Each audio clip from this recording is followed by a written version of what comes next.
no me vengan con cosas extrañas, yo quiero una explicación sencilla. Nos volvemos a encontrar en otro programa de Otra Cosa. Y tal como habíamos anticipado hace 2 programas, vamos a hablar de filosofía en la Edad Media, de cómo la filosofía entró en relación con las grandes tradiciones monoteístas, con las grandes religiones monoteístas. En el capítulo anterior hablamos de la filosofía árabe. Hoy en Otra Cosa vamos a hablar del tremendo encuentro que se va a dar entre la tradición judía de la Edad Media con Aristóteles, que va a ser el gran aporte de los árabes al mundo de la cultura occidental. Hoy en Otra Cosa vamos a hablar entonces de cultura y filosofía judía en los tiempos de la Edad Media. No me vengan con cosas extrañas, yo quiero una explicación sencilla. El personaje más conocido de la filosofía judía en la Edad Media, por supuesto, es Maimónides. De él vamos a hablar en gran parte de este capítulo, pero nos gustaría mencionar que en ese ambiente de libertad, de gran despliegue de la cultura que fue el Al-Andalus, lo que fue para los judíos el periodo de Sefarad, en ese sur de España, vivió un momento de esplendor, no solo la filosofía de la mano de Maimónides, sino también la poesía y el canto, que tuvieron expresiones en la tradición judía muy ricas y muy destacadas, como la de Ibn Gabirol o Yehuda Levi. Esos autores son todavía hoy referencias dentro de la cultura judía, pero también de la cultura universal. También se puede nombrar como antecedente de la obra de Maimónides a la figura de Saadia Gaón, que fue un filósofo de la zona de Persia que en realidad fue un rabino que se interesó por la filosofía. Pero estamos en este programa, le vamos a dedicar casi todo el programa a el personaje más destacado de la filosofía judía en la Edad Media, que es nada más y nada menos que el Rambam. Así se conoce cariñosamente, podríamos decir, a Maimónides en la filosofía judía. ¿Qué se planteó Maimónides? Maimónides se plantea el encuentro entre la gran tradición judía con toda su complejidad y todos sus movimientos internos, con esta tradición aristotélica que los árabes habían recuperado y que Maimónides conoció y profundizó gracias al trabajo de los árabes, en particular gracias al estudio de las obras de Al-Farabi, filósofo que nombrábamos en nuestro capítulo anterior. En este encuentro se van a producir grandes tensiones y Maimónides, con un genio único en la historia de los judaísmos, va a lograr identificar y trabajar y generar este diálogo sin disminuir la tensión que implica poner a dialogar, a trabajar, a generar el encuentro entre la tradición judía y la tradición aristotélica. ¿Quién es Dios? ¿Se puede conocer? ¿Cómo hacemos para leer los textos sagrados sin generarnos una imagen de Dios violando el segundo mandamiento? ¿Cómo hacemos para leer los textos, sin violar el segundo mandamiento? ¿No están los textos bíblicos, la Tanaj, la Torá, repletos de imágenes de Dios? Esto es algo que lo preocupa muchísimo a Maimónides y vamos a ver qué originales son las soluciones que propone trabajando desde la filosofía. No me vengan con cosas extrañas, yo quiero una explicación sencilla. Para muchos autores, especialmente autores de la tradición judía, Maimónides es el primer gran filósofo racional de los judaísmos. Ahora, ¿qué pasó con Filón? Lo nombramos hace varios capítulos como el primer gran filósofo judío. Filón es resistido en muchas comunidades judías porque, por ejemplo, entre otras cosas, no sabía hebreo y porque fue muy utilizado o muy apropiado por la tradición cristiana. Lo vimos también con la idea de la continuidad que encuentran las obras de Filón en Clemente de Alejandría, en Orígenes de Alejandría.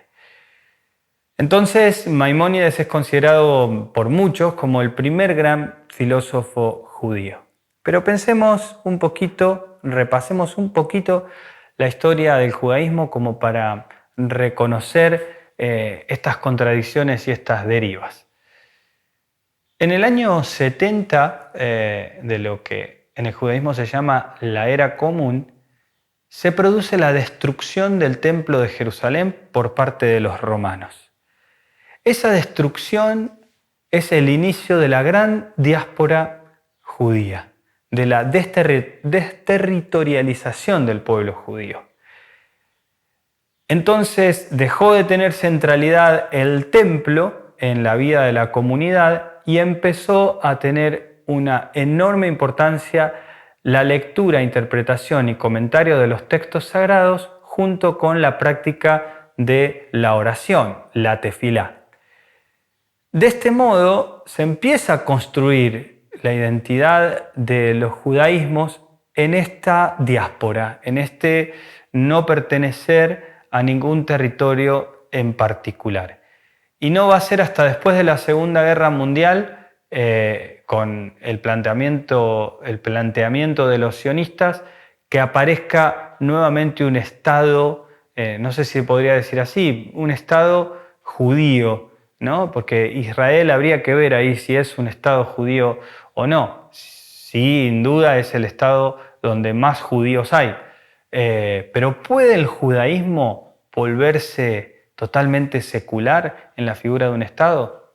Ya vemos que este problema en realidad tiene una actualidad tremenda para nosotros y una importancia radical desde el punto de vista político, geopolítico, cultural. Es decir, nunca lo que pasó en la historia termina de pasar del todo, sino que todo lo que pasó nos está pasando ahora también. Volviendo a esto que estamos hablando, tenemos que pensar en la aparición de un nuevo gran filósofo judío 1000 años después de la historia de Filón. Maimónides vive entre 1135 y 1204. Y su historia es una historia apasionante porque él fue rabino, fue criado en la comunidad del Sefarad, y él siempre se vio interesado por el mundo cultural árabe. Entonces tiene esta doble formación de filosofía y cultura árabe y de la tradición propia, de la tradición rabínica, de la tradición judía. No solo fue rabí, sino que también fue consultor y juez de su comunidad ahí en Córdoba, en España. Maimónides es un gran genio y tiene dos obras que son muy importantes. Una escrita en hebreo, que es la Mishneh Torah, que es un comentario rabínico al texto bíblico, y la otra obra, mucho más conocida entre nosotros, que es la Guía de los Perplejos, que esa está escrita en árabe y la escribió llegando casi al final de su vida, porque él notaba entre sus discípulos que había muchos judíos que, así como él, habían querido beber de la tradición filosófica árabe, pero se habían descarriado, digamos, habían renegado de su tradición, de su, vamos a decirlo así, religión, pero el judaísmo no estaba constituido como religión en ese momento. Habían entrado en crisis con sus propias creencias. Esto es algo que nos pasa a todos los que empezamos a estudiar filosofía. La filosofía genera un cuestionamiento tan fuerte de nosotros mismos, de lo que pensamos, de lo que creemos, que se nos derrumba muchas veces el edificio que habíamos construido en nuestra vida.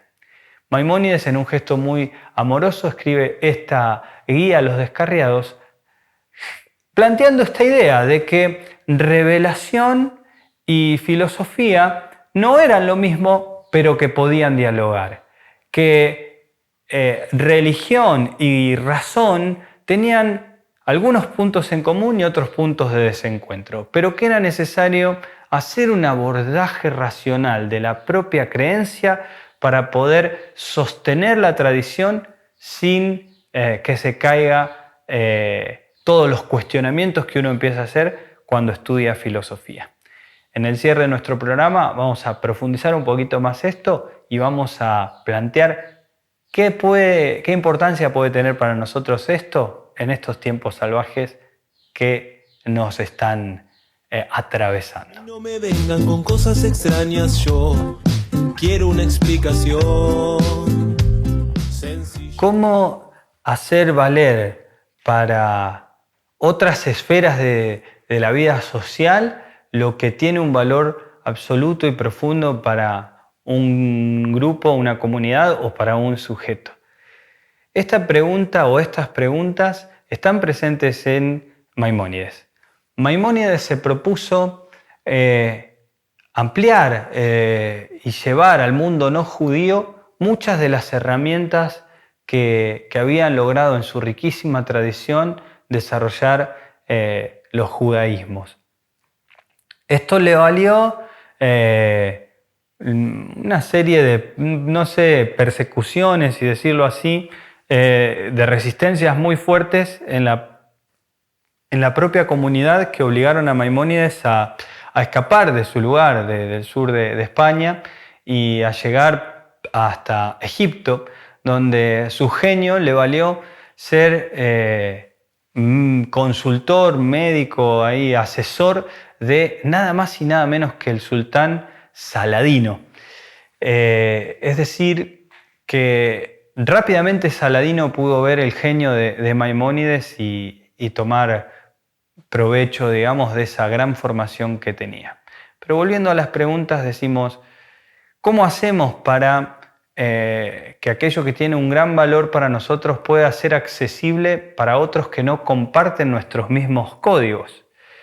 Esto preocupó enormemente a Maimónides y se ocupó de ampliar los márgenes de lo judío y de la relación con lo no judío. En particular lo hizo teniendo en cuenta la centralidad del texto bíblico, del Tanaj, para el pueblo judío, y propuso un modo de lectura del texto que todavía hoy sigue haciendo ruido en muchos círculos religiosos. Lo que planteó Maimónides fue una lectura alegórica, en principio, del texto. El texto no es tan claro como parece y estamos forzados a interpretar. El sujeto creyente, el sujeto practicante de una tradición religiosa, tiene de algún modo la obligación de convertirse en un sujeto hermenéutico. ¿Qué quiere decir esto? Que estamos obligados a interpretar, que necesitamos poner nuestra cabeza y nuestro corazón a funcionar cuando nos enfrentamos a un texto. Esto marca toda la historia de la cultura, ya sea religiosa o no religiosa. La importancia de abrirse al texto desde el lugar de la interpretación. Como decía, esto le valió la persecución y no lo echaron de la comunidad, pero estuvieron a punto de hacerlo con Maimónides, y le costó mucho trabajo ser, reconocidos por el mundo rabínico. Claro, en la tradición del Talmud, estas visiones tan amplias de la lectura bíblica, tan fuera de lo literal, generaban mucho ruido. Sin embargo, Maimónides hace un constante llamado a estudiar, a meterse en tanto en el texto bíblico como en lo que él llama las ciencias universales, la filosofía, la matemática, todo aquello que pueda ampliar los horizontes de nuestra mente, sin miedo y sabiendo que en ese camino podemos quedar perplejos, pero siempre hay una guía para volver sin traicionarse a uno mismo. Esto podemos decir que nos sirve ahora a nosotros en pleno siglo XXI para seguir pensándonos a nosotros mismos en nuestra comunidad, para seguir creando comunidad desde la palabra, creando comunidad desde el diálogo, creando comunidad desde la apertura radical hacia el otro y hacia el mundo que nos rodea. Sigámonos encontrándonos en otra cosa, filosofía apasionada para tiempos salvajes.